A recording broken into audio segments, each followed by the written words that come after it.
What is the pettiest thing you've done? I'll go. Oh, thank you so much for asking. Let's get into it. Set the scene. Sophomore year of college, math class. We all have like those long tables and there's 3 to a table. I'm sitting in the middle. The girl in the middle in front of me, she starts to come into class. I'm typing on my laptop without like looking or thinking. She's just like blah, blah, blah, blah, blah. Swings her backpack off really dramatically. It hits my laptop because I'm behind her. Shoots my laptop across the room. Just shoots it across the room. And I'm just like, because it was underneath my hands. She like walks over, like picks it up, puts it back on my desk, and I was like, sorry. And like clockwork, the professor walks in and is like, notes up, we're taking a test, let's go. And I'm still just like, huh? There's a crack in the screen. It's completely shattered. Like, that and more of it. It wouldn't turn on. It was just dead now. So yeah, I made sure to finish my exam first so I could stop her from running away. Even though we were in the same class, I was like, you can't leave. I'm like, I'm gonna get you. But I was trying to be nice about it too. So when I first stopped her, I was like, hey, listen, I know it's an accident. I know we're both college students. I know we're probably both out of money. I did just pay for this myself. Like, it's brand new. I'm gonna call like Best Buy or some shiznit and see if I can get like anything done to it, how much it's gonna cost. Maybe we could work out payment plans. And she just stops me and she's like, it's not my fault. You don't have insurance on your laptop. That is engraved in my brain. This heifer said, it is not my fault. You don't have insurance on your laptop. And then left. Like that solved everything.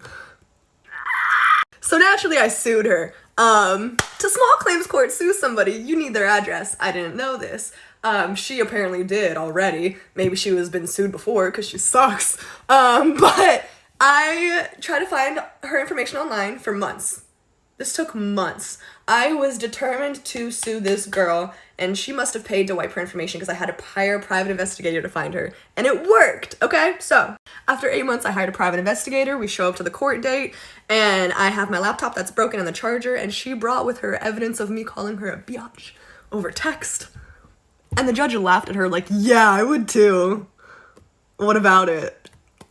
She brought daddy to make sure that she would win for some reason, and I got to sue her for the cost of the court date, the cost of my laptop, and the cost of the private investigator because it took me 8 months to find their address and I couldn't. So, there's that. What is the pettiest thing you've done? I'll go first. Oh, I got a good one. In undergrad, I worked at a research facility where I did research on malaria. And I also worked there as a general helper. I did a lot of the dishwashing and things like that I got paid for as a job. And my boss was horrible to work with, to the point where I ended up hating going into work. Even though I liked the research, I was depressed when I'd work. And the lady would just remind me that I was useless and I wouldn't amount to anything. The thing is, after a while, that gets boring, gets tedious, and you don't want to put up with it. So I decided to get some sweet, sweet revenge. You see, she loved drinking Coke to the point where she would drink about a carton a week. So what I did was one day after she left work, I went into the break room, got all of her cans of Coke, and then I poked a hole in the can where she wouldn't be able to see it. And then the next day I went into work and I watched her open every single can of Coke only to find out that they were all flat. Yeah. What is the pettiest thing you've done? I'll go first. So my sister had her bachelorette trip in Folly Beach, Alabama, and only 2 of the bridesmaids showed. And out of those 2 girls, one of them was a sloppy drunk mess the whole weekend. She invited random boys back to our house, and just overall was not a good time. On the day we leave, we're in the car about an hour out, and she tells us that she left her laptop at the Airbnb inside the mattress. So I went back and forth with the Airbnb owner to try to find this girl's laptop. They kept looking under the bed and I kept telling them, no, it's in the mattress. Finally, after 6 hours, they found the laptop and they said that they were going to get it shipped to us.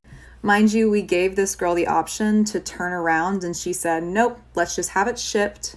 And I put it on my card and she said that she was going to pay me back for the shipping. Well, the Airbnb owner got COVID, so there was a delay in getting it shipped out. And then a massive storm happened, so there was even more of a delay. Finally, after a week and a half, I managed to get the laptop shipped to the girl after talking to a UPS woman for about 2 hours. And the laptop owner, the girl, requested expedited shipping. Expedited shipping was like $80. But I said, you know what? Okay. She said she's going to pay me back, so let's do it. So the laptop was supposed to get delivered on a Friday. And the girl said, never got delivered on the Friday. Checked back in with her on Saturday and she said, nope, never got delivered. So I checked back in with the UPS on Monday and they said, we tried to deliver to her on both Friday and Saturday, but no one was home. So now there's just a big 2-week debacle about where this laptop is. Finally, we get it figured out and we have it set up where she's going to pick it up at a UPS store. So I asked the girl for the $80 because I had nothing to do with losing the laptop. I was just trying to help her get it back. And she told me there is no way in hell she's going to pay me the $80. And I'm frustrated because I don't have that much disposable income. And all I did was try to help her get this laptop that she lost. So I reached back out to UPS and said, hey, she's not paying me the money for the shipping costs, so if you could send that back to Alabama, that would be great. And they did. So good luck getting your laptop, girl. What is the pettiest thing you've done? I'll go first. So one time I was at the grocery store and I was looking at the chickens, the whole chickens, because they were on sale. And there was 2 women standing behind me speaking Spanish. I, too, speak Spanish. And they were talking to each other in Spanish. And one of them was like, are you going to get a chicken? And the other one was like, yes, after this fat white bitch moves. And so then I put all of the chickens in my cart. And then at the end of the shopping trip, I was at the deli counter to get some to eat. And they were right behind me. And they were talking about how they were going to order chicken tenders. So I then ordered all the chicken tenders, and then I heard them say in Spanish as well that they were going to get potato wedges. So I then also bought all the potato wedges, and then I turned around and in Spanish told them to have a nice day. And she looked like she was going to shit herself. I also gave that food to homeless people.